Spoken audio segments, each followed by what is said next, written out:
abençoe. Amém. Obrigada, pastor. Desculpa qualquer coisa. Glória a Deus. Mais uma vez a paz seja convosco.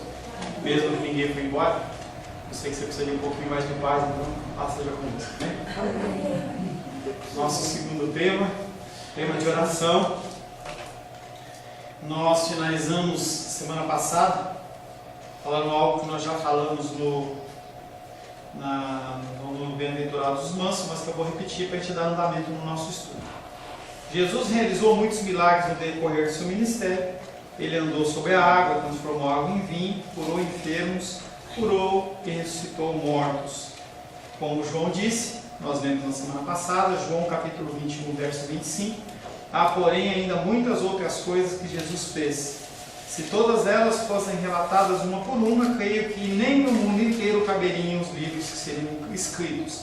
E nós já falamos sobre essa figura de linguagem que João utiliza, que é uma figura de hipérbole, que é o sentido de dar algo para você prestar atenção, que é algo maior, é grande. Tá? Mas isso é só um gancho para o nosso tema de oração. Sempre me admiro, nós falamos na semana passada ainda, sempre me admiro que os discípulos não tenham perguntado a Jesus como andar sobre as águas, como acalmar uma tempestade ou como realizar qualquer de outros dos seus milagres. Você não encontra na Bíblia os discípulos olhando assim, Jesus, como é que foi isso? Como é que foi, Pedro? Andou nas águas aí? Como é que foi isso? Né? Por que você caiu? Como é que foi, né? Tem uns malucos que querem tentar andar nas águas aí, né? E diz que consegue. Não sei como é que é isso aí. Mas as pessoas, elas olham para os milagres e se fosse nos dias de hoje, tem aquela curiosidade, né? Até dei o exemplo, na semana passada, do Arthur, filho de Sebastião, tem 5 anos, e ele fez um negócio com um elástico lá que estava em 2 dedos, passava para outro, eu não entendi nada ali, e eu fiquei na curiosidade, perguntando, fala para mim como é que é, né? E ele não falou. O mágico nunca revela os seus segredos. Tá? E aí, mas é interessante que apesar deles não terem perguntado qual que era a fórmula desses milagres, eles pediram para Jesus ensinar eles a orar.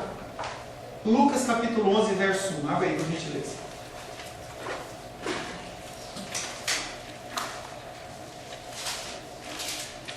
Lucas capítulo 11, verso 1. Pode ler? Por gentileza. De uma feita, estava Jesus orando em certo lugar. Quando terminou, um dos seus discípulos lhe pediu: Senhor, ensina-nos a orar, como também João ensinou os seus discípulos. E eu vou dividir esse versículo em 2 partes. Primeiro, de uma feita estava Jesus orando em certo lugar. Interessante que nós falamos sobre comunhão e dependência, sobre mansidão no módulo anterior. E aí nós estamos aqui novamente Jesus orando, pedindo orientação do Pai, pedindo direção do Senhor, isso é mansidão. E aí na sequência, quando ele terminou, e aí ele não é interrompido nas orações dele, e às vezes a gente né? A gente começa a orar, apita o zap, toca o telefone, toca a campainha, o passarinho pia, o cachorro late, o gato mia, e você para a sua oração e você vai, entendeu? Resolver aquela coisa e você volta como se você pudesse retomar tudo aquilo que você estava se deliciando. É uma coisa que acontece comigo também, eu confesso a vocês. Eu estou ali, em especial quando a Rosângela, vou colocar a culpa nela, né? Especialmente quando a Rosângela e a Luísa estão fora de casa, que tocam um zap, alguma coisa assim, uma mensagenzinha, eu acho que ela pode estar precisando de mim, né? Mas na verdade, é um raciocínio errado, porque se a gente acredita realmente que o Senhor está cuidando, é no momento do devocional que você vai ser interrompido. Então eu deveria, e sugiro a vocês, que quando vocês forem fazer o devocional de vocês, a oração de vocês, vocês realmente não se deixem ser interrompidos. Imagina a situação, eu estou conversando com você, você fala assim, pastor, posso conversar com você? A gente começa a conversar e acontece uma coisa, eu viro as costas, eu vou resolver, para depois eu volto. Desagradável, né? Falta de educação, a gente nem pede licença para Deus, né? Mas aí simplesmente a gente para o que a gente está fazendo e vai resolver para depois tentar retomar. Não é assim que funciona. Tá? E aí no final desse versículo aparece: e um dos seus discípulos lhe pediu: Senhor, ensina-nos a orar, como também João ensinou aos seus discípulos. E aí dentro daquela temática que eu falei para vocês de mistério, quem foi o discípulo que pediu para Jesus? Não vai saber. você não vai saber. Então é uma coisa que não adianta você ficar aqui pensando, entendeu? Você não vai ter esse tipo de referência, porque não vai mudar no seu coração, não vai te trazer nenhum crescimento, se era Bartimeu, se era João, Matias, Malaquias, se era quem quer que seja que pediu para Jesus. Importa é que uma pessoa, um discípulo, ele vem e pede, ensina-nos a orar. E aí eu posso deduzir que era um líder, talvez Pedro. Por quê? Ele não fala, me ensina a orar. Ele fala, ensina-nos. Era alguém que tinha uma voz. Você viu que não tem que ter um comentário bíblico para esse tipo de entendimento? Só você para para pensar. Se ele falou, se não tinha uma referência de quem era, mas aparece que ele está falando em nome de um grupo, possivelmente, apóstolo Pedro. Possivelmente. Foi ele? Não sei. Porque pode ser, inclusive, olha como nós estamos mastigando o versículo, hein? Pode ser, por exemplo, que ele esteja falando, ensina-nos, porque ele está com vergonha. Ele queria que ensinasse ele, ele fala, ensina a gente. A gente faz isso também, tá? Mas o que importa aqui é, ensina-nos a orar. Engraçado, eu pensei em João. Pode ser João. Pode ser João, entendeu? Pode ser Lucas. Lucas não, porque não era discípulo, não era apóstolo. Mas ele fala de discípulo, então podia ser qualquer pessoa. Tá? Eu penso em Pedro, mas é o que eu penso. O importante aqui, ensina-nos a orar. E aí ele pede para que Jesus ensine ele a orar, sendo que ele estava vendo Jesus orando. Exemplo. Como que você pode pedir para alguém orar se você não ora? Entendendo que eu posso até chegar para o irmão Cláudio e falar, irmão Cláudio, você vai orar assim, vai orar desse jeito. E o irmão Cláudio, até por eu ser um pastor dele, pode falar assim, então eu vou fazer porque o pastor está falando. Não. Ele vai ser dirigido pelo Espírito Santo. Entendeu? A minha diretriz como oração, e é uma coisa que eu falo para vocês que eu penso muito, a paixão. Se você realmente vive o que você prega, o que você lê, quando você fala para as pessoas, é diferente. Você não vai olhar para a pessoa e falar assim, que nem você vê discurso de alguns políticos. Você olha, o cara falou, e você olha e fala assim, mentira. Você já olha na cara da pessoa e fala assim, não está falando, ele não acredita nisso. Você, quando vai falar alguma coisa em especial da palavra de Deus, você tem que acreditar naquilo que você está falando. Mas aquele discípulo, ele chega para Jesus e fala assim, nos ensina a orar. Estou certo de que os discípulos viram com clareza a inseparável relação entre o poder que Jesus manifestava e as horas que ele gastava em solidão conversando com o Pai. Horas. Pastor, eu não tenho tempo. Azar seu. Horas. Homens e mulheres de Deus, através da Bíblia, e por toda a história do cristianismo, separaram muito mais tempo para oração. Horas. Mateus capítulo 6, versos 5 a 9. Sebastião, por gentileza. Mateus capítulo 6, versos 5 a 9. Vai começar, depois de ele de ser interpelado em relação a como orar, ele faz uma introdução para depois ele entrar na oração. E quando orardes, não sereis como os hipócritas, porque gostam de orar em pé nas sinagogas e nos cantos das praças, para serem vistos dos homens. Em verdade vos digo que eles já receberam a recompensa. Tu, porém, quando orardes, entra no teu quarto e, fechando a porta, orarás a teu Pai, que está em secreto. E teu Pai, que vê em secreto, te recompensará. E, orando, não useis de vãs repetições, como os gentios, porque presumem que, pelo seu muito falar, serão ouvidos. Não vos assemelheis pois, a eles, porque Deus, o vosso Pai, sabe o de que tendes necessidades, antes que lhos peçais. Portanto, vos orareis assim. 2 pontos. Vamos passear um pouquinho nesse versículo.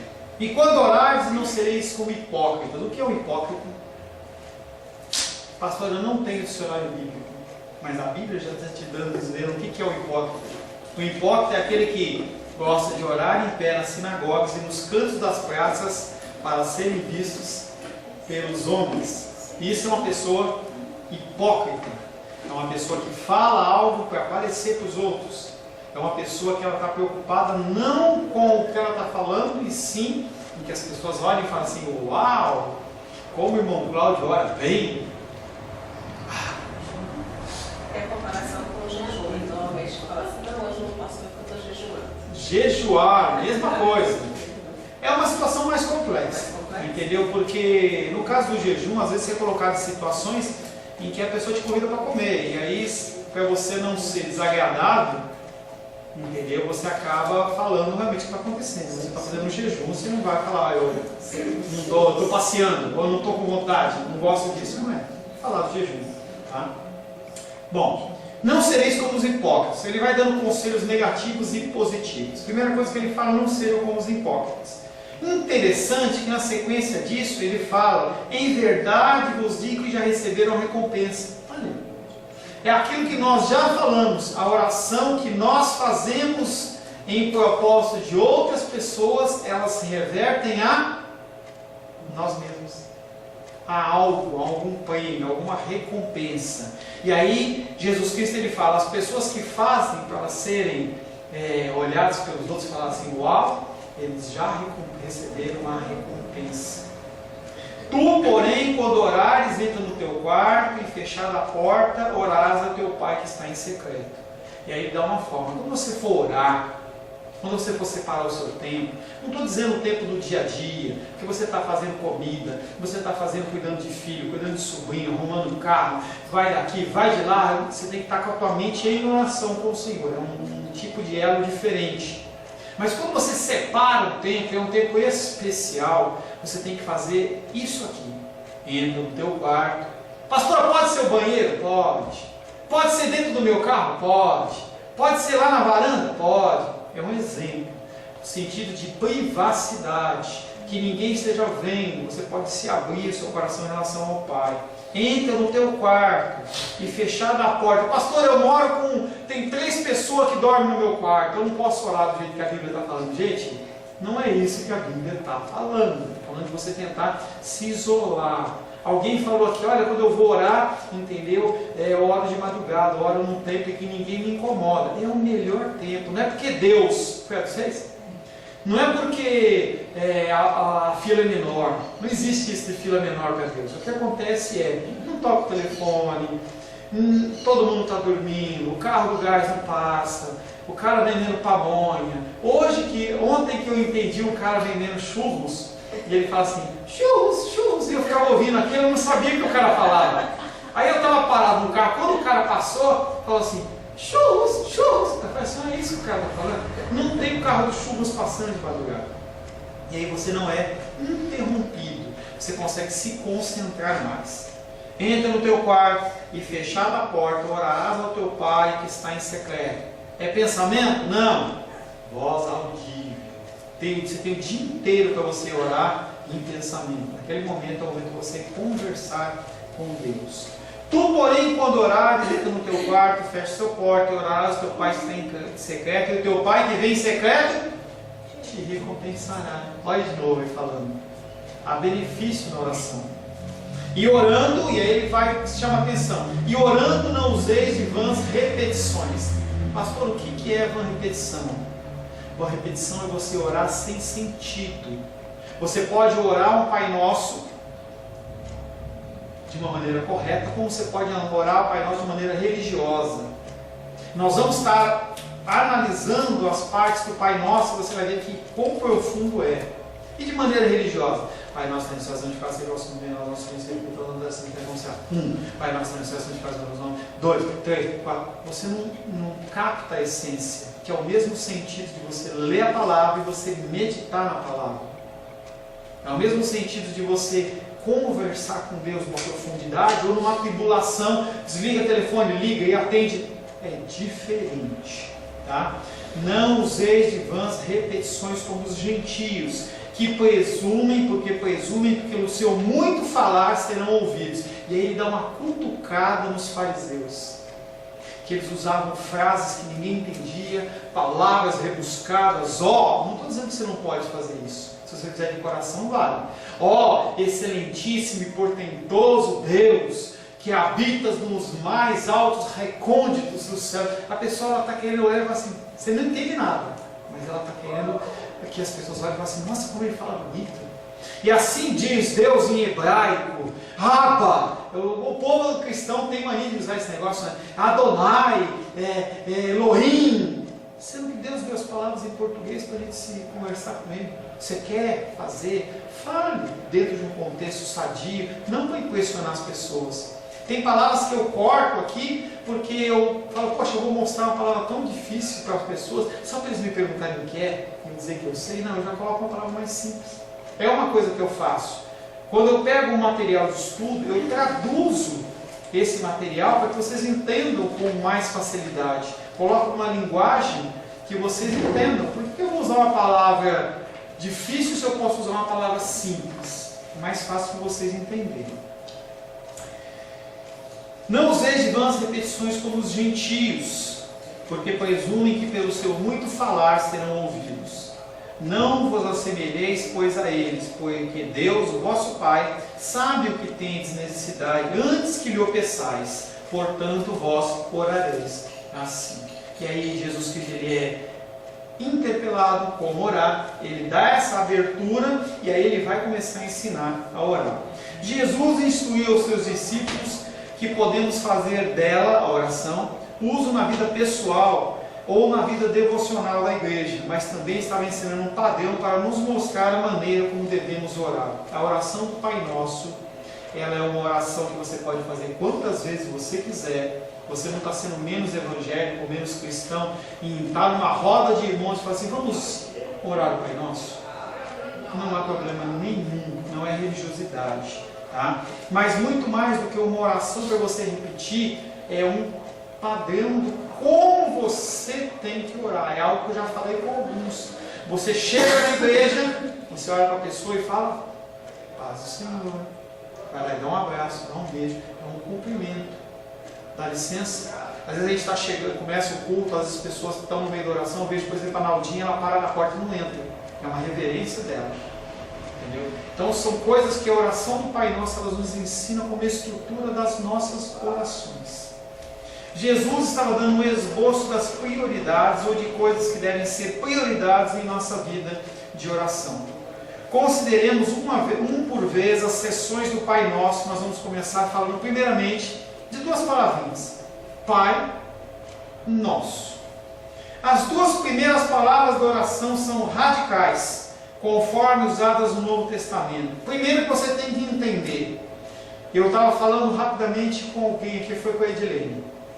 O conceito do nome de Deus, ele era um conceito impronunciável, não é que ninguém conseguia pronunciar, e sim que havia reverência. Não se falava qualquer jeito, de qualquer maneira. Não é que nem que a gente fala assim, ai Deus me livre, ai Jesus não sei o quê. Não, reverência. Os judeus, eles têm reverência, é muito sério o nome de Deus. Se você for procurar o nome de Deus, a invocação do nome de Deus na Bíblia, eu não sei te especificar quantas vezes, mas não enche em uma mão. São momentos específicos, uma consagração de um templo, de um tabernáculo, uma aliança que era feita com o povo de Israel através de Moisés, de Abraão, coisas muito específicas. E conforme eu já falei, o nome de Deus para os judeus, eles colocam D apóstrofe EUS, no sentido de mostrar reverência. Livros cristãos que têm essa tonalidade, essa entonação, eles colocam o nome de Deus assim, para você saber que tem que ter reverência. E naquela época, não se chamava Deus de Pai. Não, chamava Deus de Pai. Não havia esse tipo de relacionamento. O relacionamento era um Deus longe e eu aqui. Figura do tabernáculo, figura do templo, para você entrar no Santo dos Santos, que é a presença de Deus. Uma pessoa entrava, que era o sumo sacerdote, uma vez por ano, com muita oração, muita consagração, muito jejum, muita preparação, e ele ia representar o povo perante Deus. O povo não podia entrar ali, os sacerdotes não podiam entrar ali, só uma pessoa separada. E aí Jesus Cristo vem e começa a oração do Pai Nosso, Pai Nosso. A palavra Pai não era uma forma básica de se dirigir a Deus, achada na comunidade da antiga aliança. Eles tratavam Deus por Adonai, Elohim e outros nomes que representam a figura de Deus, mas não fala de Deus, não fala o nome de Deus. Uma pessoa não se dirigia a Ele com qualquer grau de intimidade. Se você chega na casa de alguém que você não conhece, você vai abrir a geladeira? Se você quer ir no banheiro, você fala o quê? Dá licença, onde é o banheiro? E a pessoa vai indicar para você. A cozinha, na casa, em especial nas casas mais antigas, era o lugar de maior intimidade. Não era qualquer um que ia para a cozinha, eram só as pessoas mais próximas. E Jesus Cristo vai e fala, Pai Nosso. O termo Pai quase nunca era usado para falar com Deus ou para dirigir-se a Ele em oração no Antigo Testamento. Mas no Novo Testamento, Jesus nos trouxe a um relacionamento íntimo com o Pai, que é algo que eu tenho falado bastante nos cursos de domingo à noite. Deus está mostrando, Jesus Cristo está mostrando que agora há um relacionamento diferente. Não é um relacionamento de Deus lá e eu aqui, mas é um relacionamento de intimidade. As pessoas, para adorar a Deus, tinham que ir para Jerusalém. Não podiam adorar debaixo de uma árvore, no banheiro, na cama, em cima do monte. Era pecado. E aí Jesus Cristo vem trazendo esse novo tipo de relacionamento, que é um relacionamento de intimidade com Deus. Mas no Novo Testamento, Jesus nos trouxe um relacionamento íntimo com o Pai, destruindo a separação simbolizada pelo véu do templo. Ninguém passa. Jesus nos deu o incomparável privilégio de chamar Deus de Pai. É um privilégio que você tem. Jesus foi o primeiro a mostrar que a oração é uma conversa pessoal com Deus e não apenas algo religioso que tem que ser cumprido. Por isso que se fala de vãs repetições. Não adianta você ficar, mesmo você não falando Pai Nosso, você tem orações que são padrões, e você faz sempre a mesma oração. E eu já conversei com vocês, lá em São Paulo, eu e a Rosângela cuidávamos de intercessão, e eu batia muito numa tecla. Eu pedia para alguém orar, e a pessoa começava, abençoe o pastor Paulo, abençoe a igreja, abençoe o louvor, abençoe eu não sei o que, abençoe. Não falava nem o abençoe, falava abençoe logo. Porque era tão costume da pessoa. Eu falava, não irmão, ora por tal assunto. A pessoa não sabia, ela tinha aquele bloco de oração, e ela ia naquela batida ali, ela achava que não podia parar para pensar, ela achava que tinha que ser uma coisa muito bem orquestrada, usar termos bonitos, e era sempre a mesma coisa. Se você pedisse a pessoa orar 10 minutos depois, ela fazia a mesma oração. 20 minutos, a mesma coisa. E a gente começou a ensinar as pessoas que não, você tem que orar primeiramente com o teu espírito, e não é algo que você ficar repetindo. As palavras, elas vêm de maneira diferente. Eu não tenho problema com uma pessoa que está orando, e ela ora com pausas, em que ela vai orando, entendeu? E ela, como se ela estivesse buscando a direção do Senhor. E quanto mais você tem intimidade com Deus, mais você vai fazer uma oração ligada ou contínua. E isso é prática, isso é dedicação, é perseverança na presença do Senhor. Jesus, que falava aramaico, usou a palavra Abba Pai, Abba, para falar de Deus, que significa Pai, pior ainda, Papai.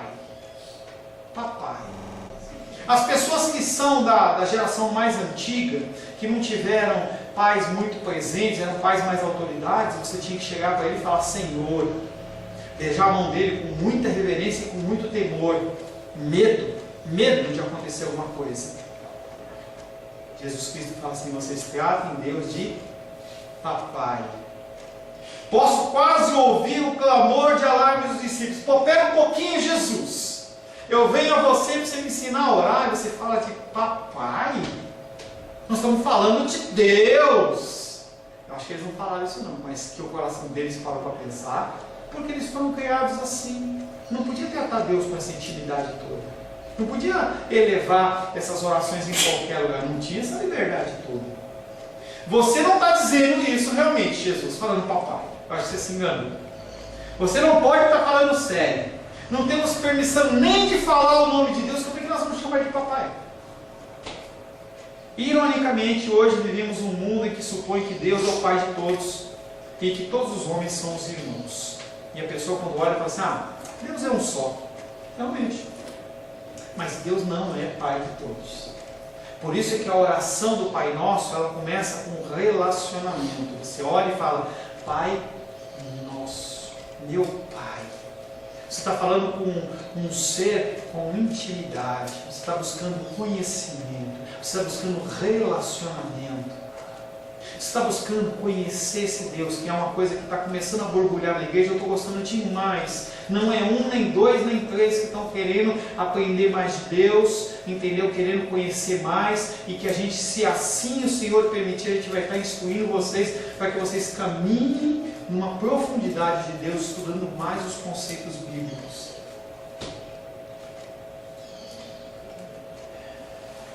Ironicamente, hoje vivemos em um mundo que supõe que Deus é pai de todos. Vemos expressões como a irmandade dos homens, paternidade de Deus, mas em nenhuma passagem das Escrituras você encontra dizendo que todos os homens são irmãos.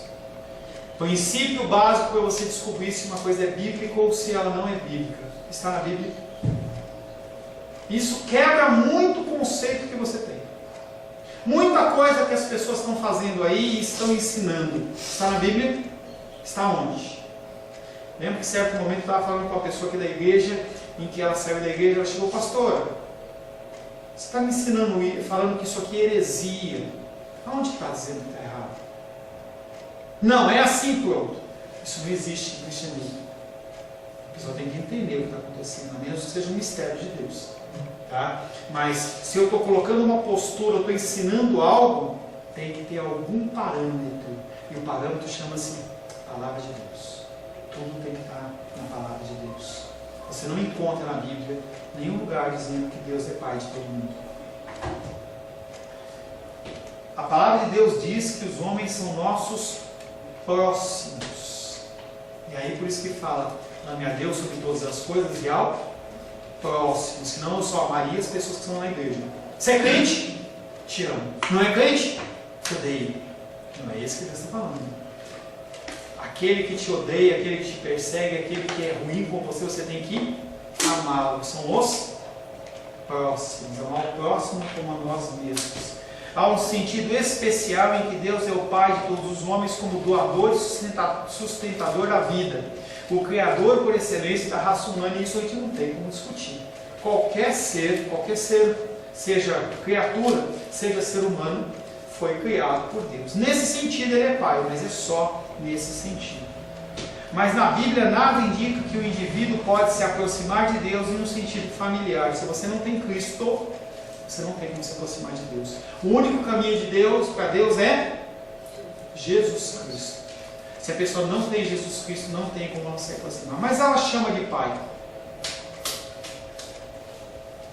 A única exceção é quando a pessoa é adotada. O Sebastião gosta disso. Adotada na família de Deus, por expressar uma fé salvadora na expiação realizada por Cristo e também se submeter ao seu senhorio. Não é só você confessar. Você tem que se submeter à autoridade de Deus. Qualquer pessoa que entre na presença de Deus sem isso não é ouvida. Exemplo, pastor: Rainha Esther e rei Assuero. Estava tendo toda uma conspiração para destruir o povo judeu. E a Esther sabia que ela tinha que ir na presença do rei. Só que se alguém entrasse na presença do rei, sem que ele chamasse, morria. Era uma lei radical, mas ela é ela. Se você abrisse a porta, o rei quer falar com você, e você não foi chamado, morria.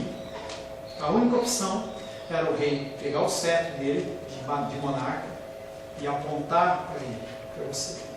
Aí você tinha recebido a benevolência do rei. Era a única opção. Esther sabia disso, tanto que ela pede para que todo mundo estivesse orando e jejuando a respeito daquela função. E aí ela olha para Mordecai, que era uma pessoa lá, Mordecai não, é Mordecai. Olha para Mordecai e fala assim, se eu morrer, morri. Ela sabia. Tá? O tio Mordecai. Não, porque eu confundi com Amã. Amã foi o ruim. Tá? Se eu morrer, eu morri. E aí ela entra na presença do rei sem ser autorizada. O Espírito Santo já havia amolecido o coração do rei. E ele estende o cetro para ela e fala assim, fala, minha querida, o que você deseja? Intimidade. É algo que as pessoas nos dias de hoje não trabalham. Facebook, WhatsApp. O Sebastião esses dias aí teve uma edição radical, né? Ele tirou o WhatsApp, eu não dou conta disso. Tá? Facebook, WhatsApp, Twitter, Snapchat, e você vai embora. Formas de comunicação rápida. Essa semana mandamos mensagem, a gente não teve oração. O Sebastião estava com uma enfermidade, a gente também estava com uma dificuldadezinha lá, cansado, tudo mais. Eu cancelei a oração de quarta-feira. Mandamos mensagem para o WhatsApp. Recado. A Ronão estava com óculos, não leu e foi para a parada do ônibus para desesperar. Com certeza, se eu tivesse pego o telefone, como eu fiz hoje de manhã, ligado para ela e falei assim, hoje não tem, tinha poupado ela de ir no ponto. Eu sei que ela não está reclamando, não é isso? Entendeu? Mas você tem que entender que a gente tem minimizado o relacionamento através disso. Faz aniversário, manda um zap. Não, eu vou ligar. Ele manda zap. Morreu a irmã Glória, ou irmã da irmã Glória. Mandei mensagem no grupo. As pessoas começaram a postar e falaram assim, não manda para o grupo, manda para a pessoa. É diferente, gente. A gente tem que começar a voltar ao nosso relacionamento. Usa o WhatsApp, usa e-mail, Facebook, usa essas ferramentas, não tem problema. Mas não vamos perder o contato físico. Liga para as pessoas, ouve a voz, fala assim, tá tudo bem com você? Sem kkk, sem emoticon, sem nada. Você fala com a pessoa e ouve como ela está. É uma coisa que a gente tem, a nossa sociedade, ela tem se fragmentado. E a palavra de Deus diz que o amor de muitos se esfriaria. Parte disso por causa dessas formas de comunicação. Eu e o Rosângela vimos semana passada uma coisa, eu vi com muito espanto um quadro do Fantástico que falava de um jovem que não deveria ter 16 anos, 17 anos, falando com você no seu quarto. E a história é a seguinte, adolescentes, jovens, eles entram num bate-papo lá e entram em contato com aquele menino para que ele possa aconselhá-los em relação a namoro, família, relacionamento e sexualidade. Menino, como é que uma criança daquela? E dando todo aquele golpe, eu fiquei assistindo aquilo. Eu falei, gente, as pessoas elas não se conversam mais. Aí um menino de uma idade perguntando para ele sobre relacionamento sexual. Um de 15 perguntando para um 16. Para onde vai isso? Culpa dos adultos. Culpa dos adultos, claro. Mas é a sociedade, o mundo está nos levando a isso, a gente vai deixando a vida nos levar e a gente vai se alinhando a isso. Não, a gente não tem que se alinhar a isso.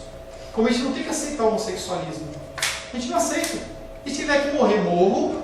Vamos continuar tratando como próximos, como pessoas que a gente tem que derramar amor, tem que derramar atenção. Mas eu não concordo.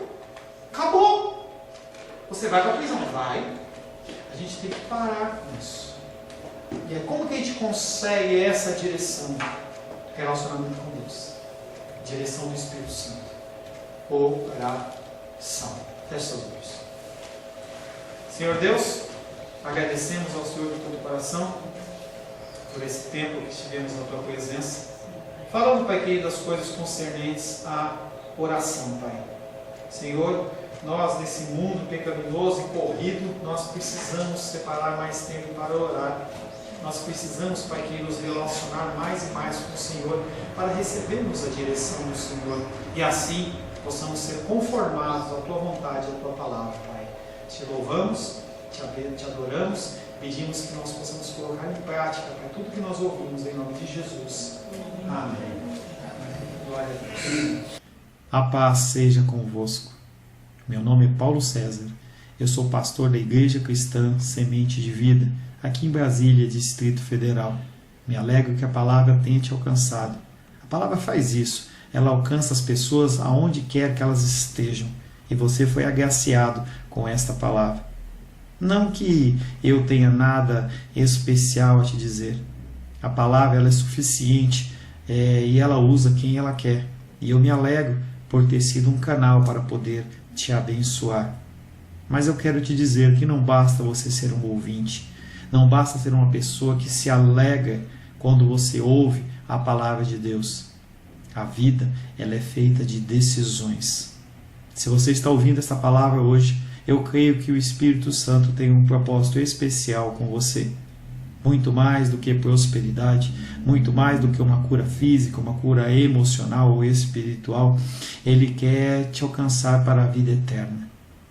Nós investimos nosso tempo, nós investimos as nossas forças em coisas terrenas, mas o Senhor Ele tem muito mais a oferecer. Ele tem sim para você a cura, Ele tem sim para você a prosperidade, mas Ele tem muito mais que isso. Submeta-se a um Deus que Ele é capaz de mudar e transformar a sua vida por completo. Creio que o Espírito Santo Ele é capaz de tocar o teu coração. Quero pedir que você curve a sua cabeça. Senhor, em nome de Jesus, coloco na tua presença essa vida que ouve esta ministração, que ouve esta palavra. Pai, eu não tenho capacitação nenhuma, mas o teu Espírito Ele é capaz sim de tocar nesta vida, gerar nela mudança, transformação, arrependimento, e que ela possa simplesmente bater no peito, convencendo-se que é pecadora e que precisa de um Deus salvador. Não há um caminho a ti, meu Deus, que não seja através de Cristo. E eu lhe peço, Pai querido, que você alcance essa vida e ele possa sim tomar uma decisão pessoal pelo Senhor, em nome de Jesus. Amém. Amém, meu querido. Amém, minha querida. Fico contente que você esteja ouvindo essa ministração até o fim. E peço que você não se limite a ouvir os cultos pela internet. Você procure perto da sua casa uma igreja, um lugar que proclame a palavra do Senhor. Eu oro para que o Espírito Santo te direcione nessa busca, porque muita coisa tem sido oferecida que não é o Evangelho. Eu abençoo a sua vida em nome de Jesus. Amém.